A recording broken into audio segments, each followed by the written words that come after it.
छत्रपती शिवाजी महाराज हयात असतानाच महाराजांची कीर्ती जगभर पोचलेली होती. म्हणजे फक्त इंग्रज, पोर्तुगीज यांच्यामुळे नाही, त्यांच्याशिवाय देखील जगातल्या प्रत्येक बादशाहपर्यंत महाराजांच्या बद्दलची माहिती होती. इराणचा एक बादशाह होता, त्याचं नाव होतं शाह अब्बास.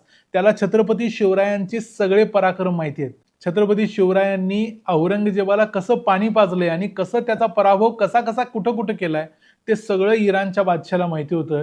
इराणचा बादशाह आणि औरंगजेब एकमेकाला पाण्यात बघायचे. ते दोघं जण एकमेकाला पत्र लिहायचे. औरंगजेब त्याला कमी लेखायचा, तो औरंगजेबाला कमी लेखायचा. माझा वंश श्रेष्ठ, माझं राज्य श्रेष्ठ, असं दोघं एकमेकाला पत्र लिहून सांगायचे. असंच इराणचा शाह अब्बास दुसरा यानं औरंगजेबाला लिहिलेलं एक पत्र आहे. या पत्रामध्ये इराणचा शाह औरंगजेबाला काय सांगतोय आणि त्यात तो महाराजांच्या बद्दल किती डिटेलमध्ये काय काय बोलतोय ते तुम्हीच ऐका. आता इराणचा शाह यामध्ये काय म्हणतोय बघा. मला असे कळते की भारतातील बादशाह हा दुर्बळ, अकार्यक्षम आणि निष्कांचन झाल्यामुळे भारतातल्या बहुतांशी जमीनदारांनी त्याच्या विरुद्ध बंड पुकारले आहे, म्हणजे औरंगजेबाविरुद्ध. यातील एक प्रमुख म्हणजे दुष्ट काफिर शिवाजी. आता तो शत्रू आहे, त्यामुळे महाराजांचा एकेरी उल्लेख करतोय. तो आतापर्यंत इतका गुप्तपणे राहत होता की आतापर्यंत त्याचे नावही कुणाला माहिती नव्हते, परंतु आता तुमच्याजवळ लढण्याकरता पुरेशी साधने नाहीत हे माहिती झाल्यामुळे त्याचा फायदा घेऊन आणि तुमचे सैन्य माघार घेत आहेत हे पाहून एखाद्या पर्वताच्या शिखराप्रमाणे तो आता दृग्गोचर होत चाललाय, असं इराणचा शाह म्हणतोय.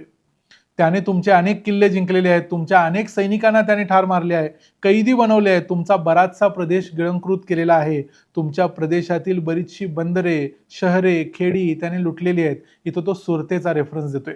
आणि आता त्याला तुमच्या विरुद्ध शेवटची टक्कर द्यायची आहे असे आम्ही ऐकतो आहोत. म्हणजे महाराज हे औरंगजेबाविरुद्ध शेवटची टक्कर देत आहेत हे देखील त्याला माहिती होतं. आणि इथं इराणच्या शाहनं औरंगजेबाला छेडलंय. तो औरंगजेबाला म्हणतोय की तुम्ही काय आलमगीर वगैरे नाही. आलमगीर म्हणजे सगळं जग आपल्या गिरफ्तमध्ये, म्हणजे मुठ्ठीमध्ये असणारा माणूस.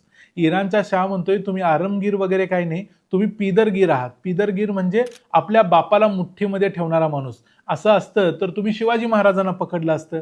म्हणून त्याचा गोष्टीचा राग औरंगजेबाच्या मनात होता आणि औरंगजेबाला हे खोटं ठरवायचं होतं. म्हणून औरंगजेबानं महाराज जेव्हा आग्र्याला गेले तेव्हा त्यांना पकडायचा प्रयत्न केला आणि आलमगीर व्हायचा प्रयत्न केला. पण शाह अब्बास पुन्हा एकदा खरा ठरला.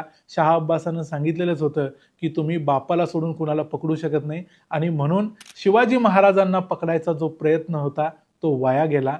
शिवाजी महाराज कैदेतून सुटून गेले.